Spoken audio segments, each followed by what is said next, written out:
Hi everybody and welcome to the Mental Toughness and Body Show. My name is Rob Evans and I'm your weight loss coach, health strategist and internationally published author, helping take your life and your business, your health, fitness, body and mindset from where you are right now to being unstoppable. Yesterday I spoke about revisiting your commitment. Today I want to implore you to revisit your rituals, your daily rituals. And I've got 7 rituals that I want you to revisit and make sure that you've got these things in check, because life gets in the way. We get into a rut. We just get through the busyness of life without necessarily checking in with ourselves to see, like yesterday, where is your commitment level with the various aspects of your life. So today I've identified 7 rituals that I want you to check in with and see where you are at every single day with respect to these. I'm sure at some point in your life you've said, okay, I need to make sure that I do X, Y, Z here. But today, I want you to just stop, check in and see, all right, am I on track with these things? Because unless we do these things from time to time, it's almost like doing a performance review with yourself, on yourself and how you're managing yourself and life. So number 1 is probably one of the most important in order for you to be able to function appropriately, and that is sleep. I want you to check in. What is your sleep ritual?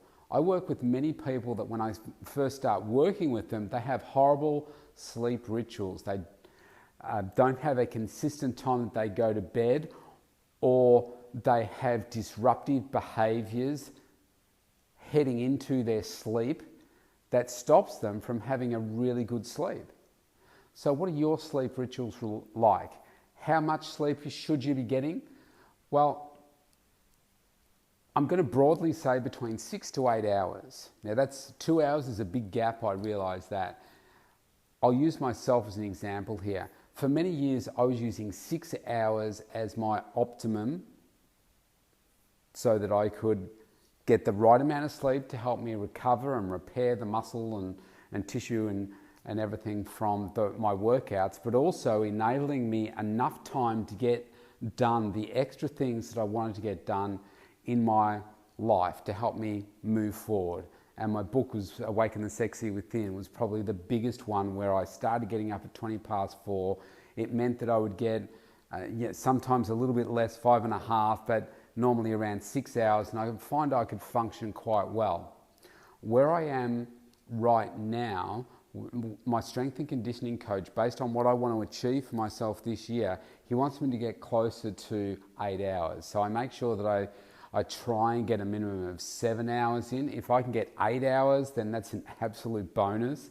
I rarely get the 8 hours in, but over the weekends, I can get around the 8 hours. It's not 8 hours non-stop. I normally have to get up and go to the loo at some point early in the morning, and then I'll get maybe another hour or 2 sleep on the weekend. But most of the time I'm getting closer to the 6 to 7 hours of sleep.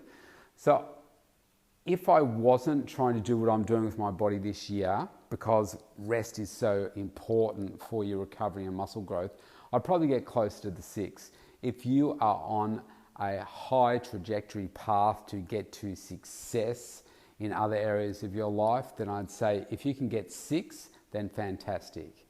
But 6 to 8 hours. But what is your ritual like? Are you consistent? Do you have healthy habits heading out up to bed? Like, don't have your phone on during the night or have it on silent. I put my phone on.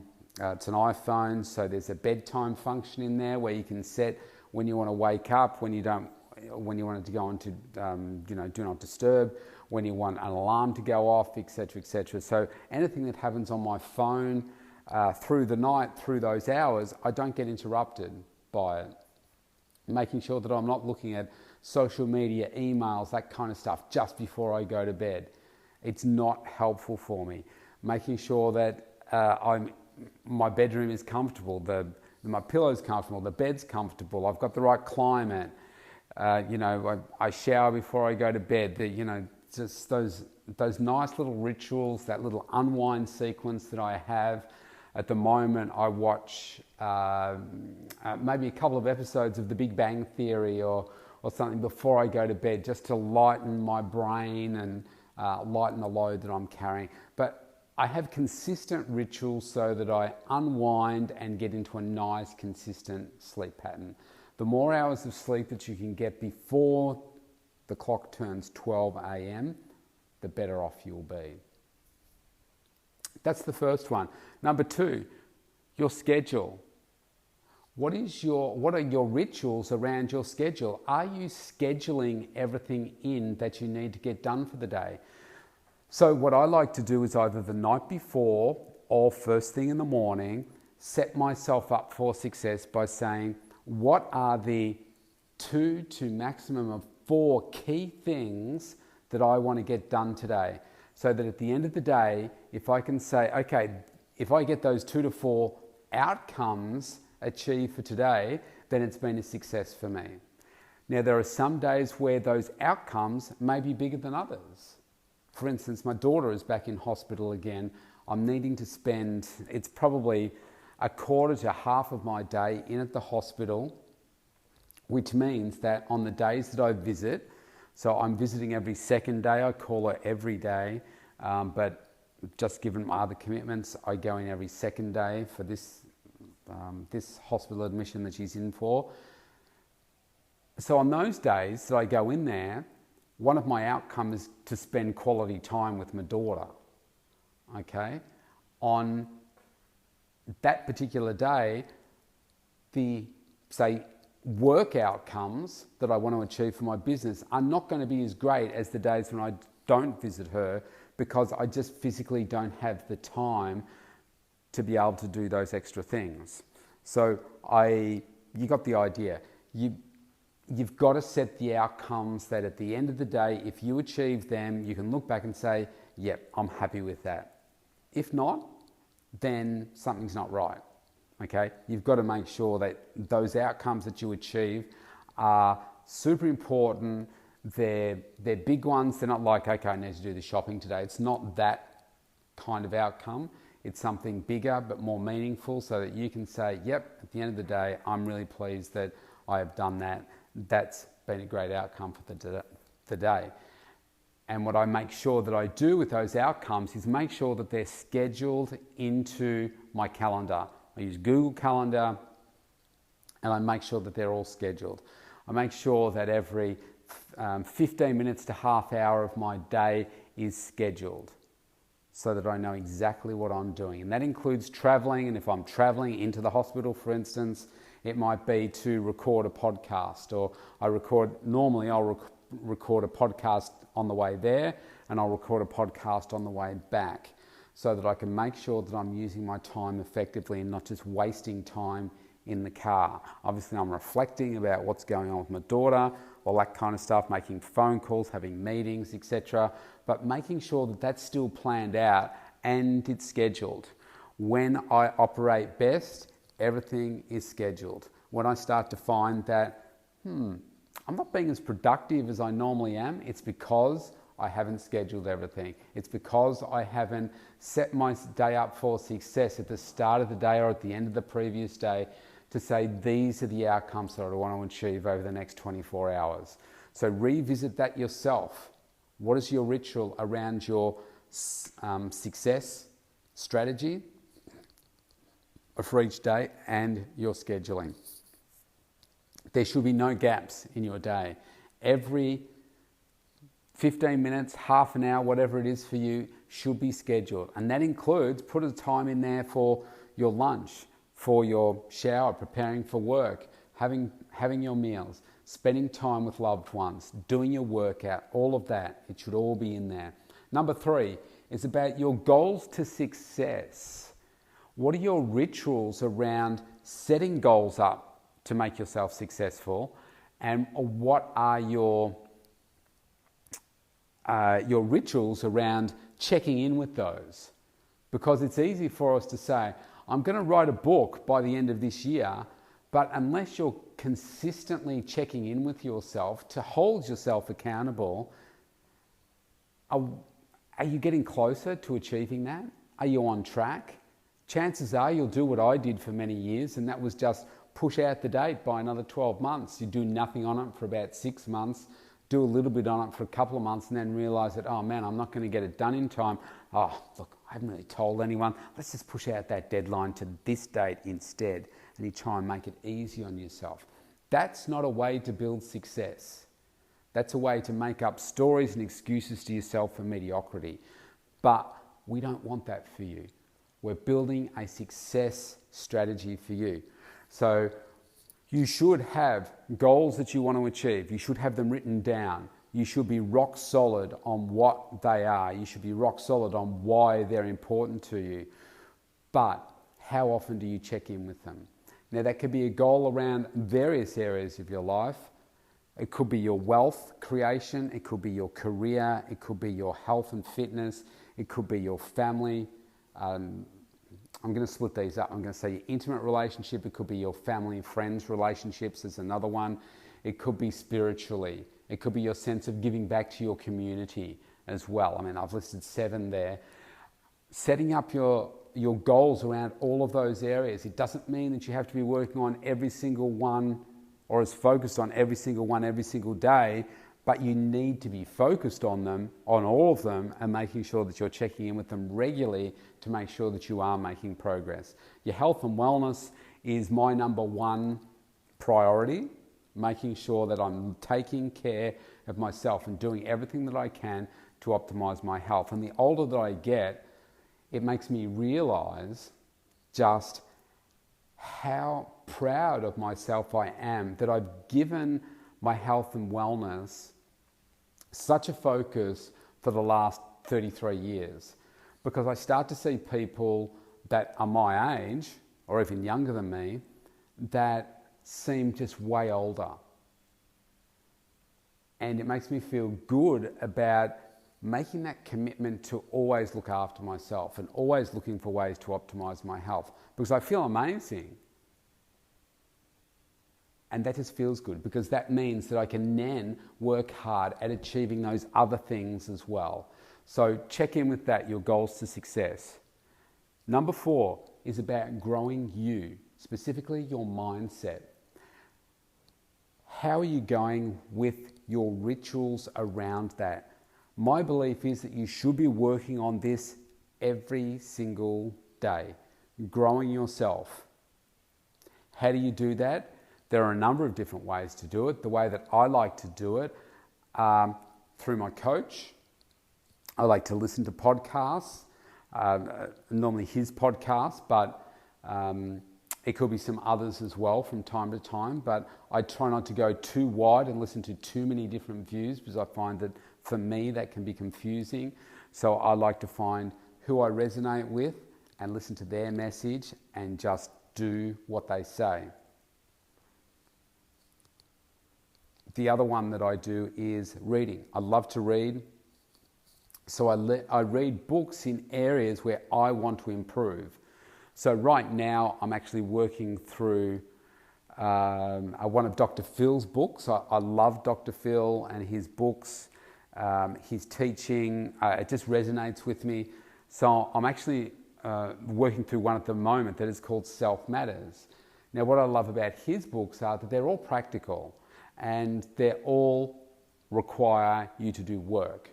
Because if you're going to move yourself forward, you can't just read a book, think, oh, that was an awesome read, put it down, and then move on. Had a client of mine that she has struggled for all her life with her headspace and being able to lose weight. Now, she probably needs to lose 30 or more kilos. And until she shifts her mindset, she's never going to lose it. But I work with her on the basis that at least when she does some sessions with me, she's at least moved herself forward today. Now, I know that tomorrow, later in the day, maybe she's not going to be in the right headspace, but at least I know in the moment she's still doing something better than just staying at home and sitting on the couch. But she said to me, oh, I read your book. I said, oh, okay, great. I said, did you do all the exercises? And she said, nah, I just read it. I'm like, there's 43 steps in there that you need to do to help change you. And she said, oh, yeah, it was all right. But I said, but you didn't do the work. And this is the problem. If you don't do the work, you're not going to get the outcomes. And that's what, going back to Dr. Phil, that I like about him, I'm working through, did I tell you, it's called Self Matters. And I'm working through each task at the moment. The idea is that once you do all the tasks, you get different outcomes and it gets you to inward reflect. So I like those types of books where you can, they force you to take action. And then once you take the action, you know that you're going to get the outcome. So I'm always looking for areas where I can improve myself.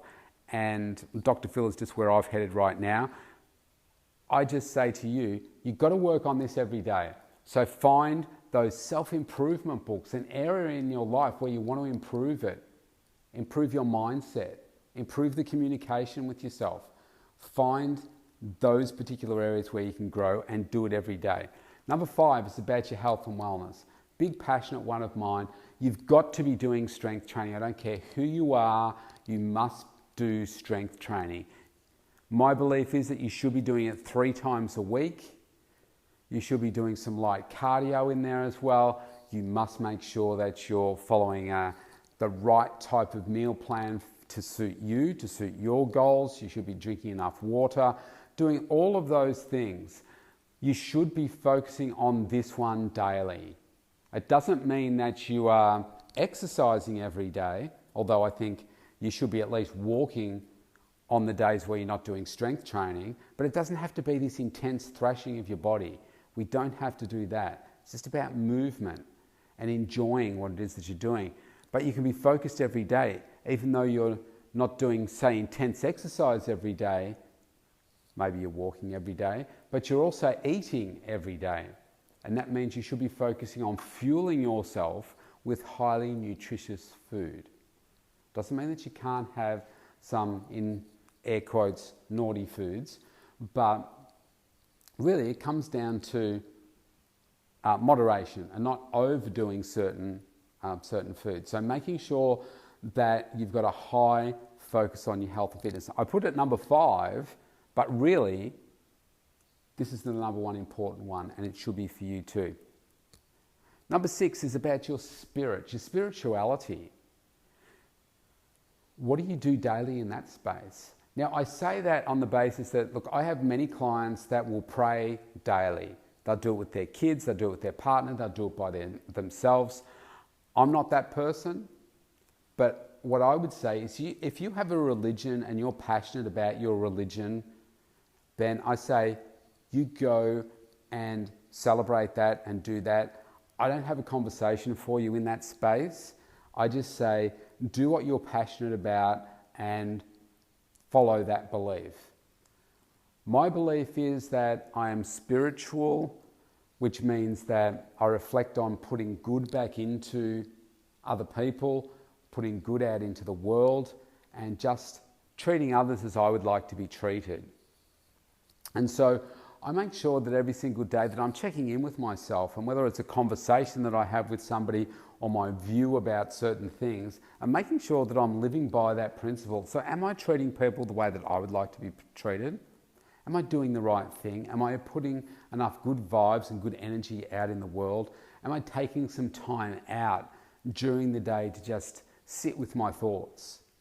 And whether you call it meditation or some quiet time or some unwinding, relaxing time, whatever you want to do, I think it's important that you spend some time thinking about, and I'm just calling it spirit, but just placing that time within your spirit as to how you're living. If you like, it's looking after your soul. So where are you with that? And the last one, I put this as number 7. Again, even though I'm mentioning it last, it doesn't mean that it comes last. But I'm talking about your relationships here. What are your daily rituals in relation to your relationships? And if you start from your bigger circle and then work inwards, So the relationships that you have with your, say your business colleagues, whether they be your workers, whether they be your superiors, whether they be your direct reports, whatever they are, but how are those relationships going? Are you checking in with yourself on a regular basis to see, just taking a step back, if you like, and having a look inwards at the conversations that maybe you're having with your colleagues to say, are you living those relationships the way that you really think you should be? Are they fitting right for you? Are you not treating people the right way? Are you not being treated the right way? Just to check in with those. And then bring that circle in a little bit closer, and then maybe it's your friends. And same thing. What are your rituals around your friendships? Are you connecting often enough? Are there some friends that you need to have some distance from because you find there's too much negative energy there? Bring the circle in a little bit closer, and maybe it's your direct family here. Same question. Are you managing those relationships in a way that really fills you up and makes you feel really happy? Maybe it's your extended family. We all have relationships in our families where we don't get on as, great as perhaps we would hope. But are you managing those relationships okay? Do you need to separate yourself a little bit further away from some of those toxic relations that exist within your family tree? Within your siblings, same thing. Or do you need to bring them in closer? Are you doing enough there? Are you just sitting back and expecting them to play a role when in reality you could be playing a role to bring those relationships to a place where you feel much more loved and complete? And then let's bring it in even closer and bring it into your intimate relationships now, and think about your intimate partner and how you're managing that relationship. And is it something that you're working on every day? If I take a look at my clients, I know that it's not normal for most people to be working on their intimate relationships in a passionate way, on a regular way, so that they are looking to improve it every single day. Most of us just don't do that. We tend to take our partners for granted. We don't put work in to grow them every day. And really, let's face it, we should. We should be working on those relationships just like we would any other relationship and just like we would any other area of our life. Just because you're with somebody doesn't mean that, oh, bang. And this is how I first started my marriage, my first marriage. I haven't had a second one, but you know what I'm talking about. We got together. I was very inexperienced in relationships, and I just thought, well, now we're together, we're in love, we're married, surely everything else just happens, doesn't it? Well, that was obviously a naive sort of thought, but I didn't have any education around relationships, and I just thought that that's what happened. Mum and Dad got together, they were seemingly happy, so I just thought the same thing would happen for me. But it doesn't always happen that way. So you've got to work on it, and you've got to work on it in a way that works for both of you. And then let's bring the circle into the closest person that exists for you, and that is you, and the relationship that you have with you. And what are those daily rituals that you have around the conversations that you have with yourself? Do you truly love yourself? Do you truly admire the work that you're doing? Do you truly appreciate the work that you're putting in to bring the best version of yourself forward every single day? And chances are, look, we are our biggest critic. And I think if you've addressed those first six, even the seventh one and all the other relationships before it comes to you, then you'll find that if you're doing those things daily and you are progressing your life, that feels amazing. And what that will indicate to you is that you are putting your best foot forward. And yeah, there'll be others that are doing it better than you. There are others that are getting greater success than you. There are other people that are maybe taller than you, more successful than you, more prettier than you, healthier than you, whatever it is. But you are living your version of your life and no one else is. And it's about being the best version of you. And when I found that I started to live a better relationship with myself was when I started to have different conversations with myself. I was having really negative discussions with myself. They weren't really discussions, let's be honest. They were statements that I was saying to myself that put me down. They were negative. They were self-doubt. They were fear-based. They were lack of self-belief. They were around poor self-image, low level of self-confidence. That all of that talk was never going to take me to where I got to right now.